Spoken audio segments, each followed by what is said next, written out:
ये दो चर वाला रैखिक समीकरण है। इससे पहले भी हम आपको बताए थे इसी पाठ में कि दो चर वाले रैखिक समीकरण जो होते हैं उसमें किसी समीकरण को हल करने से पहले हम चेक करते हैं कि हल होगा कि नहीं, और उसमें तीन स्थितियां, तीन शर्तें हम लिखवाए हुए थे। यही तीनों चीज था, रेखा नहीं था, समीकरण के हल के बारे में था। उसमें था कि यदि a1 और a1/a2 और b1/b2 आपस में बराबर नहीं है तो समीकरण का अद्वितीय हल निकलेगा, पहला शर्त था। दूसरा था यदि a1/a2 equal to b1/b2 equal to c1/c2 ये कंडीशन हो तो समीकरण के अनंत हल निकलेंगे। और तीसरा कंडीशन था यदि a1/a2 is equal to b1/b2 and is not equal to c1/c2 तो समीकरण का कोई हल नहीं निकलेगा। तो वो हल निकालने से पहले चेक करना था। और आज जो हम लोग अभी ये नियम देख रहे हैं, जब हम समीकरण को आलेखीय विधि से हल करते हैं, जो हम लोग कहते हैं कि सर ग्राफ आता है 5 मार्क्स का, 5 मार्क्स का आता है बोर्ड एग्जाम में, इस बार भी आएगा। तो हम जब ग्राफ ड्रॉ कर रहे हैं, ग्राफीय विधि से हल निकाल रहे हैं, अगर हम दो समीकरण का आलेख बनाएं और जो दो रेखाएं आई अगर वो प्रतिच्छेद कर रही है या अगर वो समांतर आई है या अगर वो समपाती आई है, क्या आई है? समपाती आई है।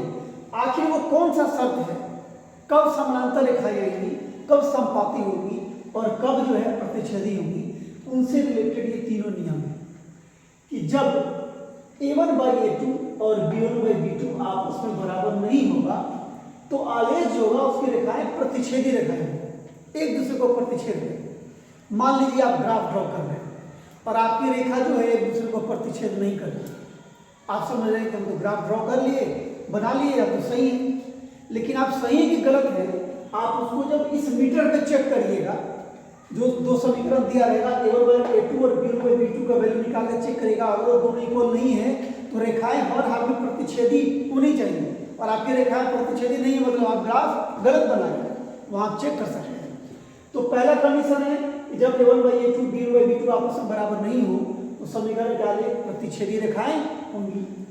और यदि a1/a2 is equal to b1/b2 और इक्वल टू c1/c2 तो जो आलेख हम ड्रॉ करेंगे, जो रेखाएं आएंगी वो समपाती आएंगी। समपाती का मतलब एक समीकरण की जो रेखा आएगी दूसरे समीकरण की रेखा भी वही उसी पर दोबारा आएगी, वो बिंदु समान समान रहेगा। ठीक है, जब हम लोग ग्राफ खींचेंगे तो वो सारी चीजें क्लियर हो जाएगी। तो ये दूसरा कंडीशन था, जब तीनों आपस में बराबर हो तो रेखाएं समपाती होंगी। और तीसरा कंडीशन है कि जब a1/a2 इक्वल टू b1/b2 और is not equal to c1/c2 हो तो जो आलेख खींचेंगे हम, जो रेखाएं आएंगी वो समानांतर होंगी। तो आपको ऐसे दिखना होगा कि जब अद्वितीय हल होगा तो रेखाएं प्रतिच्छेदी होगी, जब अनंत हल होगा तो रेखाएं समपाती होगी, और जब कोई हल नहीं होगा शर्त होगा तो क्या होगा? समानांतर। ठीक है, ये ध्यान रहेगा। इससे रिलेटेड एक सवाल ऑब्जेक्टिव में आता है। ठीक ना, अब आगे बढ़ते हैं।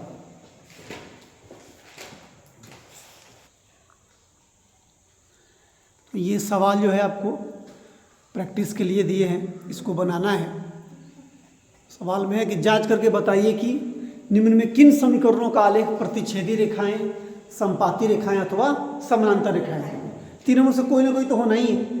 तो a1/a2 b1/b2 और c1/c2 इस मीटर में रख के चेक करना है। अगर a1/a2 का वैल्यू मान लीजिए 6/8 आया है तो उसको कटाइएगा, मतलब मानक रूप में लिख करके, तब आप देखिएगा कि कौन किसके बराबर है नहीं। और एक चीज और, जैसे देखिए हम 3x - 2y = 8 है, आप चाहें तो इसको लिख सकते हैं 3x - 2y - 8 = 0 और 5x - 2y - 6 = 0। अगर यहाँ -6 रहता तो इधर बताओ +6 = 0 लिखिए। तब ये a1a2 b1b2 और c1c2 है। a1a2 b1b2 वगैरह कंफ्यूजन नहीं है, मतलब एक पहले सवाल में a1 क्या है बताइए? 3 x नहीं लिखेंगे केवल मान। a2 क्या है बताइए? 5 b1 क्या है? 2 की -2